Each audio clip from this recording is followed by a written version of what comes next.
Hello guys, আমার দুষ্টু মিষ্টি বন্ধুরা। তো তোমরা সবাই কেমন আছো? আশা করি অনেক ভালো আছো। তো আমিও ভালো আছি। তো আজকে তোমাদের সামনে নতুন একটা গল্প নিয়ে চলে আসলাম। সেটা আমারই গল্প, একদম বাস্তব গল্প, বাস্তব কাহিনী। তো তোমরা শুনতে থাকো, আমার সেই কাহিনীটা আমি বলি। আমার বাবা এক বড় লোকের বাড়িতে চাকরি করত, দারোয়ানের চাকরি করত। তো চাকরি করতে পরে হঠাৎ এক ছেলে বিদেশ থাকতো পরে ওই মেয়ের বিয়ে ঠিক হয়েছে ওই ছেলের সাথে। বাড়িওয়ালার বাড়িওয়ালার মেয়ের সাথে তার বিয়ে ঠিক হয়েছে ওই বিদেশের ছেলেটার সাথে। তো ঠিক হয়েছে পরে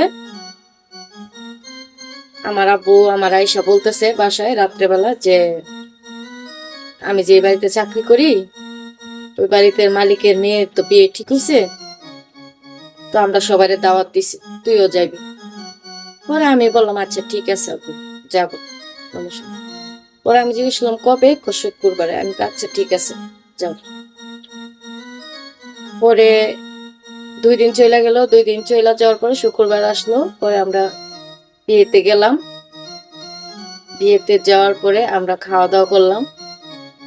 আমি খাওয়া দাওয়া করতেছি, আপু সবাই রে আয়না আয়না দিতেছে, খাবার দাবার মানে অ্যাটেন্ড করতেছে। তারপরে খাওয়া দাওয়া শেষ, বরযাত্রীরা সবাই আসলো, খাওয়া দাওয়া শেষ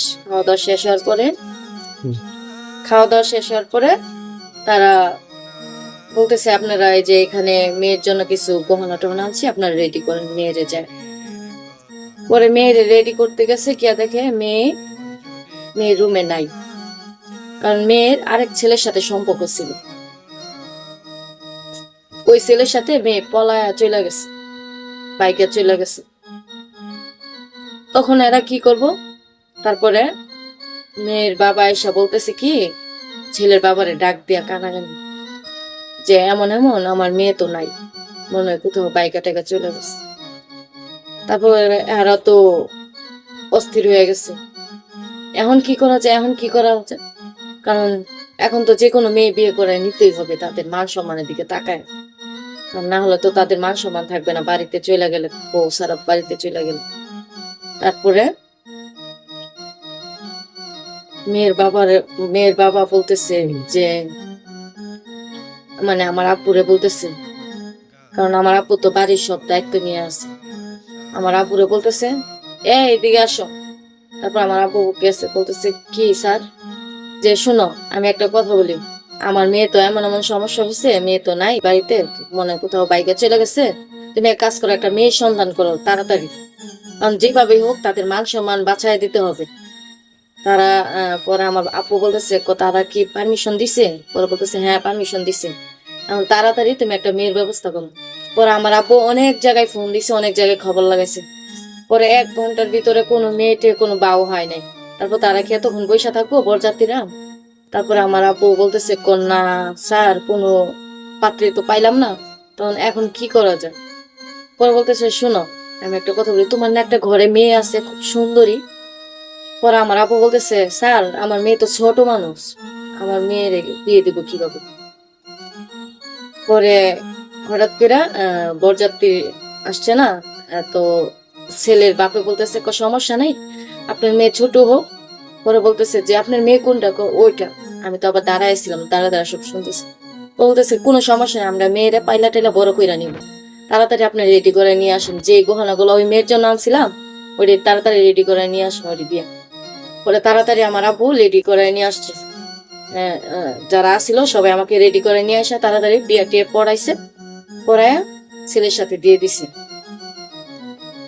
কারণ আমার বাপে চিন্তা করছে কি কি করব, কারণ আমি গরিব মানুষ, একটা এটা আমার ভাগ্য, আমি যে এরকম একটা বড় লোক করে ছেলে পাইছি, বিদেশি ছেলে পাইছি।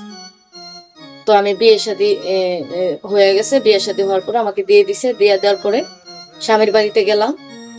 স্বামীর বাড়িতে যাওয়ার পরে অনেকক্ষণ বইসা ছিলাম, কথাবার্তি করলাম, স্বামীকে সালাম টালাম করলাম। সালাম টালাম করার পর রাতে 12টা বেজে গেছে, কারণ গ্রাম তো। তো আমার স্বামী বলতেছে শুনো তুমি একটু ফ্রেশ ট্রেশ হয়ে নাও, ফ্রেশ ট্রেশ হয়ে তুমি রেডি হো। পরে আমি বলছি কি রেডি হবো, কারণ আমি তো ছোট মানুষ, আমি তো এত কিছু বুঝি না। পরে আমি বললাম যে কি রেডি হব। তারপরে সে বলতেছে তুমি এই মানে সাজগোজ কিছু কমায় টমায় তুমি শাড়ি টাড়ি খুইলা রেডি, কারণ আমরা বাসর রাত করবো। পরে আমি বলছি কি রেডি হবো, কি বাসর রাত করবো, আমি তো কিছু বুঝি না। ও তোমার আমি বুঝাই দিব, শিখাই দিব। তারপরে আমি বলছি আচ্ছা ঠিক আছে। সে আমাকে যেভাবে যেভাবে বলছে আমি ওইভাবে রেডি হয়েছি।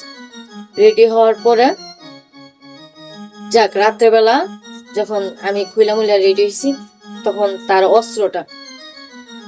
অস্ত্রটা থপ করে আমার ভিতরে ঢুকাই দিল। যখন দিছে আমি তো চিৎকার মেরে উঠছি। তো চিৎকার মেরে ওঠার পরে যাক আমার ব্যথা হয়ে গেছে, একবারে কোমর টমর উড়াত মুড়াত ব্যথা হয়ে গেছে। যেভাবেই হোক আমি কষ্ট মষ্ট করে রাতটা কাটাইছি। কাটানোর পরে সকালবেলা যখন ফ্রেশ টেশ হয়েছি, ফ্রেশ টেশ হওয়ার পরে আমার আশেপাশের জালেরা বাবি টাবি যারা আছে ননাস এরা আসছে, বাবি এরা আসছে, আয়সা বলতেছে আচ্ছা তুমি তো এখনো আসো। পরে আমি বললাম কেন, আমি কোথায় থাকবো?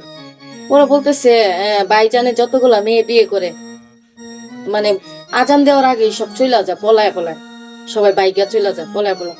ওরা আমি বললাম কেন? পরে বলতেছে আপনি কি কিছু হয় নাই? আমি কি হ্যাঁ হয়েছে।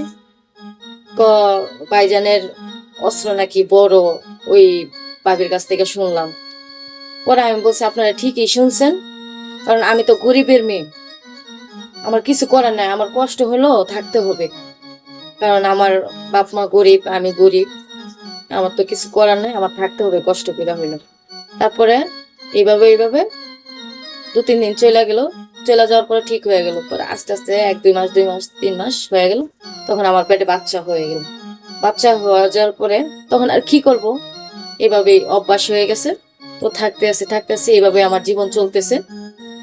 তো দর্শক ভাইয়েরা আপুরা, আর কি বলবো, আর কিছু বলার নাই। যদি আপনারা ছেলে মেয়ে বিয়ে শাদী দেন, মেয়ে বিয়ে দেন, তাহলে সবকিছু জাইনা নিবেন, সবকিছু সম্বন্ধে বুঝে নিবেন। কারণ ছেলেকে আগে বিয়ে শাদী করছে কিনা বা ছেলের সাথে মেয়ে সংসার করতে পারবে কিনা, এটা একটু জাইনা নেওয়া দরকার এখন যুগে, আমি যেটা মনে করি। কারণ আমি তো অভ্যাস হয়ে গেছে, আমি তো চলতেছি ভালো।